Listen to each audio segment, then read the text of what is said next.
Olá, pessoal, tudo bem? Vamos às nossas apostas para o Enem?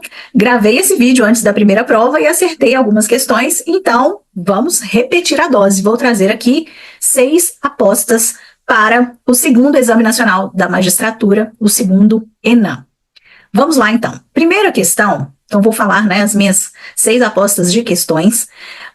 Uma das questões, eu aposto dentro de teoria geral dos direitos humanos, uma questão ligada a características ou princípios dos direitos humanos, especialmente indivisibilidade e indisponibilidade. Se a FGV quiser complicar, pode trazer um caso como o do arremesso de anões, que reforça essa característica da indisponibilidade dos direitos humanos, e na mesma questão eles podem explorar, como fizeram na primeira prova, outros temas, como princípios, o pro homine e proibição do retrocesso.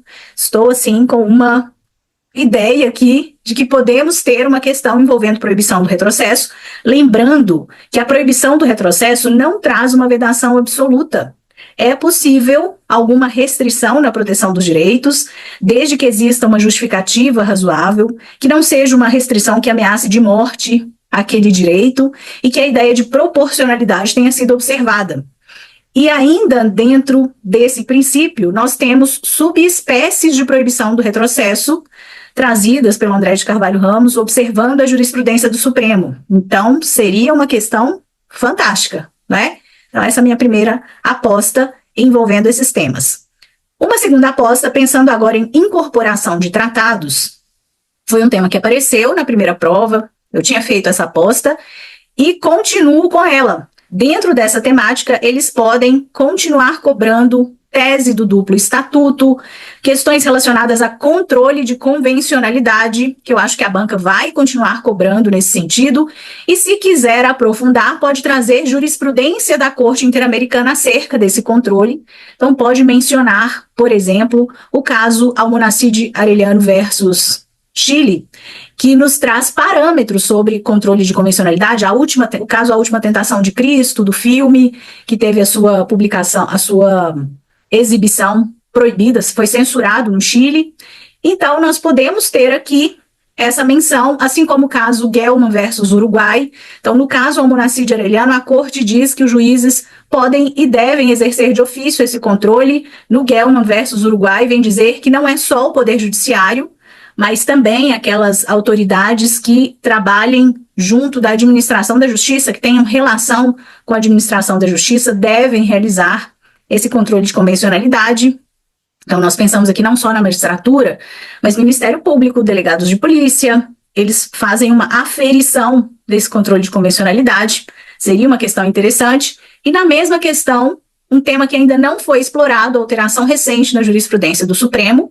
Hoje, o presidente da República não pode mais denunciar tratado sem autorização do Congresso Nacional. É a chamada junção de vontade negativa. Se precisamos de uma junção de vontades positiva para incorporar o tratado, levando isso lá para o ato de denúncia, também vamos precisar, por um paralelismo das formas, da junção de vontades negativa. Então, o Congresso tem que autorizar essa denúncia. O Supremo modulou os efeitos da sua decisão, então, é daqui para frente, e pediu ao Congresso para que regulamentasse isso. Ainda não temos regulamentação. Terceira aposta. Apostei para o primeiro Enem, não veio, sigo com a minha aposta em uma questão sobre direito dos povos indígenas, dos povos originários. Tem um tanto de tópico no edital, não é possível que eles não vão cobrar esse tema, né? FGV, já chegou a hora, meus alunos estão prontos para essa questão. Tivemos uma condenação no Brasil envolvendo o direito dos povos originários, dos povos indígenas, povo indígena Chucuru versus Brasil. O Brasil demorou a fazer a demarcação das terras, e aqui a Corte reconhece não só propriedade individual, mas naquele artigo 21 lá da Convenção também está implícita a propriedade no seu sentido coletivo, tá?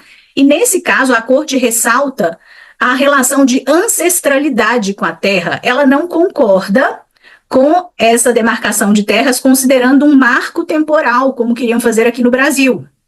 Felizmente, em 2023, o STF já resolveu um caso considerando essa jurisprudência da Corte e se posicionando contra o marco temporal, né? Ocorre que, depois da decisão do STF em 2023, nós tivemos a promulgação de uma lei, que é um retrocesso, é a lei, anotem aí, 14.071, de 2023, que trouxe o marco temporal. O presidente da República vetou dispositivos nesse sentido, mas os vetos foram derrubados. Então, essa lei representa um retrocesso, pode trazer uma futura condenação para o Brasil, e já existe uma ação direta de inconstitucionalidade contra essa lei. Então, acompanhem a DI 7582. Daria uma belíssima questão de prova, hein? Então, essa é a minha terceira aposta. Quarta aposta, uma questão, e aqui sistema americano, sobre os órgãos de monitoramento, uma questão que misture comissão e corte.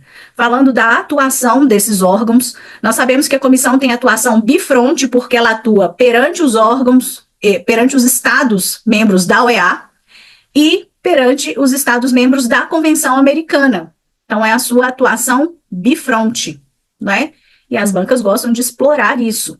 É formada por 7 membros ou comissionários, mandato de 4 anos, e cabe uma reeleição.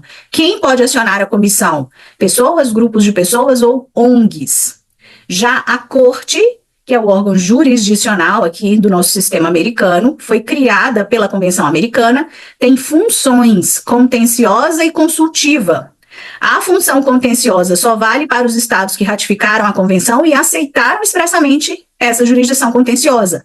Na função consultiva, nós temos uma atuação mais ampla da Corte, ela pode atuar em relação a estados membros da OEA, órgãos da OEA podem solicitar as opiniões consultivas, os pareceres da Corte em questões relacionadas à sua função, e os estados e a comissão também poderão acionar a Corte. Lembrando que indivíduos não têm acesso direto à Corte.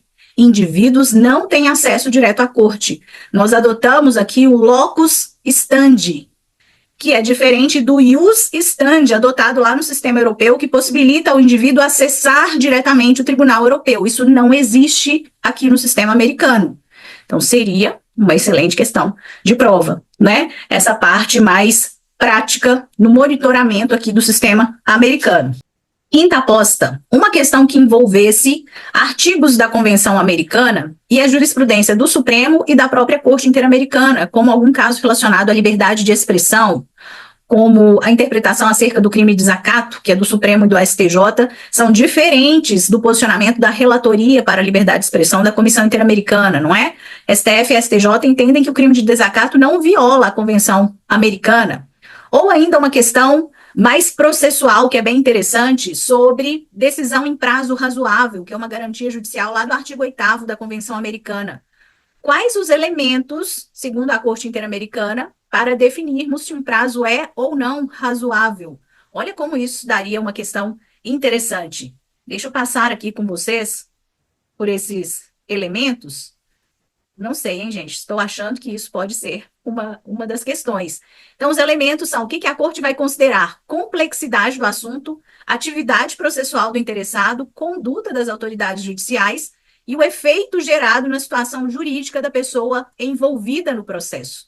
E quando a Corte fala sobre isso, como no caso Garibaldi versus Brasil, ela deixa muito claro que esse dever de investigar não é uma obrigação de resultado, é uma obrigação de meio, mas o Estado tem que agir. Ele não pode ser omisso, senão ele pode ser condenado justamente por isso.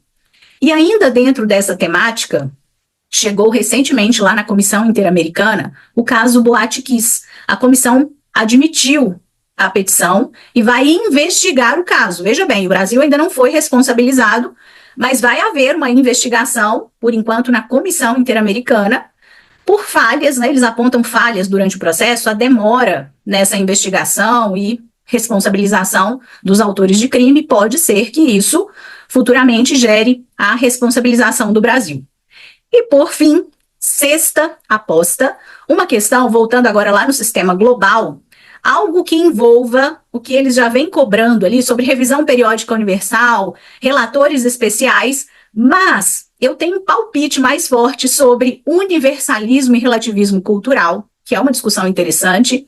Isso ainda não apareceu de uma forma prática nas provas, e nós tivemos uma decisão na França proibindo que as mulheres usassem o véu e o niqab em público, que são vestes, né, próprias da religião muçulmana, E eles entenderam que o uso dessas vestes em público seria proibido porque quando a mulher usa essas vestes, ela deixa claro que faz parte de uma cultura em que ela é subjugada. Então, prevaleceu o princípio da igualdade entre homens e mulheres, ele prevaleceu em relação à liberdade religiosa. E aqui no Brasil, tivemos um julgamento muito recente do STF, que poderia ser considerado sob essa perspectiva. A banca poderia nos perguntar qual a visão desse julgamento nessa perspectiva. Eu quero falar aqui com vocês qual foi a tese fixada nesse julgamento. Eu estou falando do recurso extraordinário, foi um recurso extraordinário, 85.93.76, isso foi de agora, tá? O plenário do STF analisou se pessoas que usam trajes religiosos que cubram a cabeça ou parte do rosto poderiam usar essas vestimentas nas fotografias de documentos de identificação oficial. E aí a tese fixada foi a seguinte: é constitucional a utilização de vestimentas ou acessórios relacionados à crença ou religião nas fotos de documentos oficiais, desde que não impeçam a adequada identificação individual com rosto visível. Claro que não é a mesma situação da França, mas vejam que aqui, nesse caso, nós tivemos uma prevalência da liberdade de crença, não é? Então, acho uma questão interessante que a banca poderia trazer sob essa perspectiva de universalismo e relativismo cultural. Essas são, portanto, as minhas apostas. Me contem depois da prova, me enviem as questões para corrigirmos, para verificarmos se cabe algum recurso. E desde já desejo uma excelente prova. Que Deus ilumine cada um de vocês. Estou na torcida. Grande beijo, pessoal!